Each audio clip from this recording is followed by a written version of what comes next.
Jika bundanya tidak menghiburnya, di manakah Yesusku akan mendapatkan penghiburan? Di dada siapakah ia dapat mengistirahatkan kepalanya tanpa disakiti atau difitnah dengan melakukannya? Hanyalah adil bahwa aku, dengan melupakan duri-duri yang mengoyak hatiku dan air mata yang aku reguk di saat-saat kesendirianku, hendaknya menyelubungkan sehelai mantel kasih yang lembut, seulas senyum, berapapun harga yang harus dibayar untuk itu, demi membuatnya lebih tenang, hingga gelombang kedengkian akan sebegitu rupa hingga tak suatu pun yang akan ada gunanya. Bahkan tidak kasih bundanya. Dua aliran air mata menuruni wajah pucat Maria. Kedua saudari, amat tergerak hatinya, menatap padanya.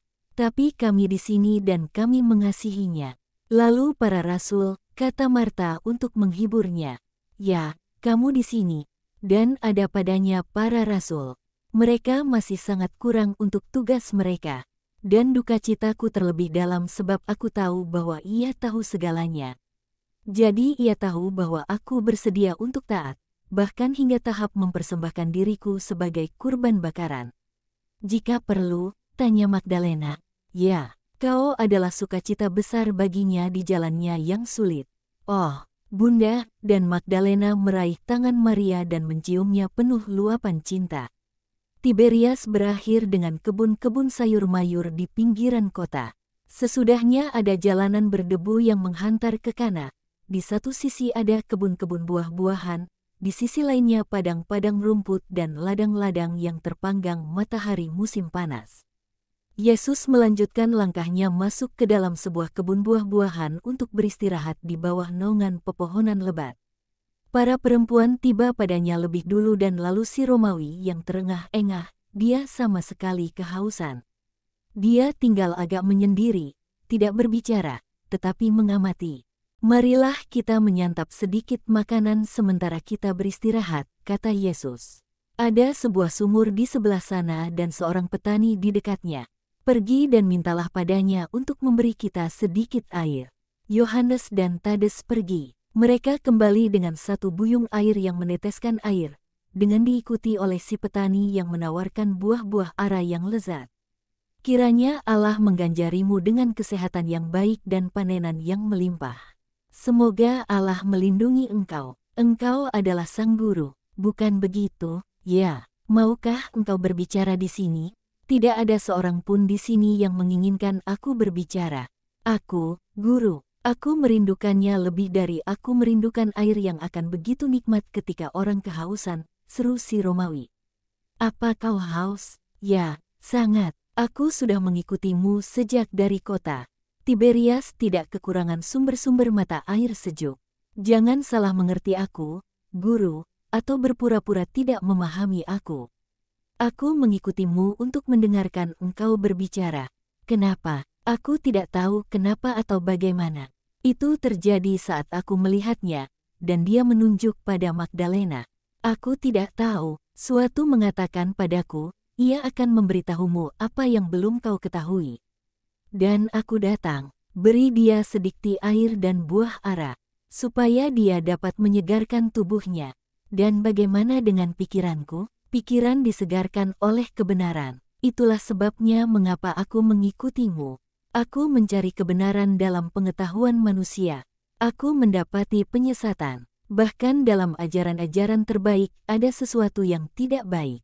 Aku sudah menjadi begitu patah semangat hingga aku muak dan seorang yang muak tidak punya masa depan lain selain dari saat aku hidup.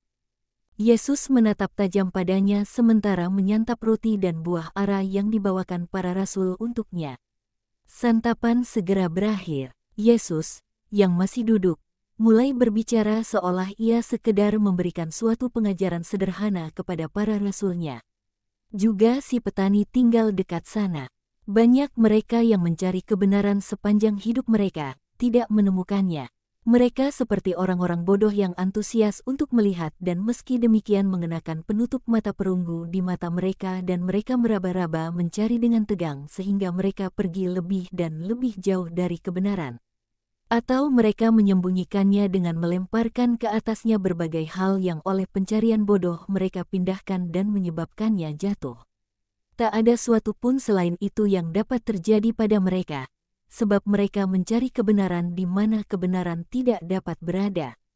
Guna mencari kebenaranmu harus menggabungkan intelektual untuk mengasihi dan melihat pada hal-hal, bukan hanya dengan mata yang bijak, melainkan dengan mata yang baik. Sebab kasih karunia jauh lebih berharga dari kebijaksanaan. Dia yang mengasihi akan selalu menemukan jalan yang menghantar pada kebenaran. Mencintai bukan berarti menikmati kesenangan dalam daging atau untuk daging. Itu bukan cinta, itu sensualitas. Cinta adalah kasih sayang dari jiwa ke jiwa, dari bagian yang superior ke bagian yang superior.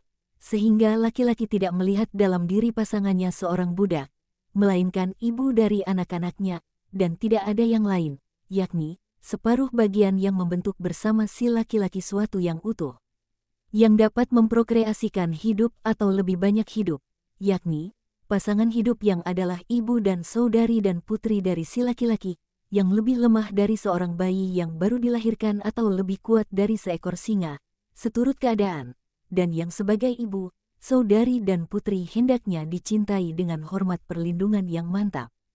Apapun yang tidak aku katakan, bukanlah cinta, melainkan kejahatan, yang tidak menghantar ke atas, melainkan ke bawah, bukan kepada terang, melainkan kepada kegelapan, bukan kepada bintang-bintang, melainkan kepada kotoran. Kamu harus mengasihi perempuanmu untuk dapat mengasihi sesamamu, dan kamu harus mengasihi sesamamu untuk tahu bagaimana mengasihi Allah.